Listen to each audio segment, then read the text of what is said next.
ईमानदार होते पारছি কিনা।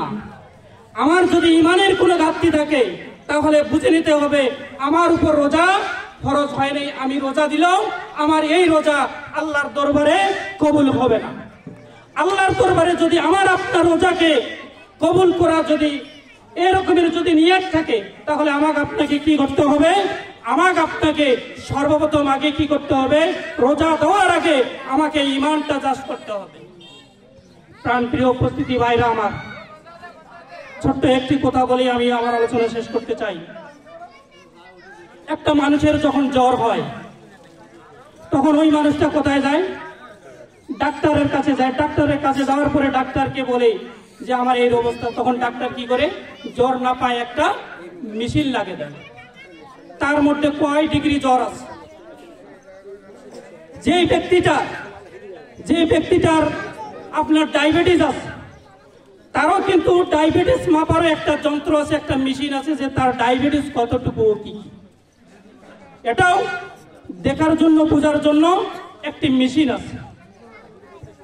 আমি আপনাদের কাছে বলতে চাই, আমাদের শরীরের অঙ্গ প্রত্যঙ্গ যদি আমরা পরীক্ষা করতে চাই, প্রতিটা অঙ্গ প্রত্যঙ্গ পরীক্ষা করার জন্য আমার আপনার মেশিন আছে। প্রাণপ্রিয় উপস্থিতি, আমরা যে মুসলমান, আমরা যে ঈমানদার, আমি কতটুকু ঈমানের মালিক, আমি কতটুকু ঈমান আনতে পেরেছি, এটা মাপার কি কোনো মেশিন নাই? আমার কথাটা কি বুঝতে পারছেন? জ্বর মাপার মেশিন যদি থাকে তাহলে ঈমান মাপার মেশিন নাই?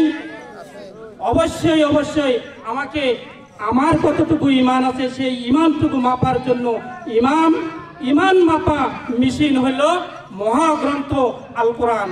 আমাকে সর্বপ্রথম, যদি আমি আপনি ঈমানদার হিসেবে দাবি করি, সর্বপ্রথম আমাকে আপনাকে কি করতে হবে, কোরআনকে গ্রহণ করতে হবে। কোরআনে যে সকল বিষয়গুলো আদেশ করছেন সেই আদেশগুলো আমাকে আপনাকে মেনে নিতে হবে, যেগুলো নিষেধ করছেন সেগুলো আমাকে নিষেধ হিসাবে গ্রহণ করতে হবে, তাহলে আমি আপনি ঈমানদার হতে পারবো।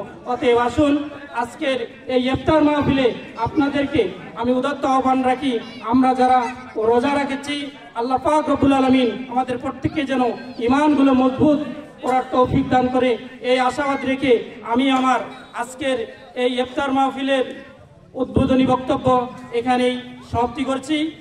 আল্লাহ পাক রব্বুল আলামিন আপনাকে সকলকে যেন ইফতারের পূর্ব মুহূর্ত, এই ইফতার মাহফিলের আলোচনা এবং ইফতারের আগ মুহূর্ত যেন আমাদেরকে ধৈর্য সহকারে এই মাহফিলে বসে আলোচনা শ্রবণ করার তৌফিক দান করে, এই আশা রেখে আমি আমার সংক্ষিপ্ত আলোচনা এখানে শেষ করছি।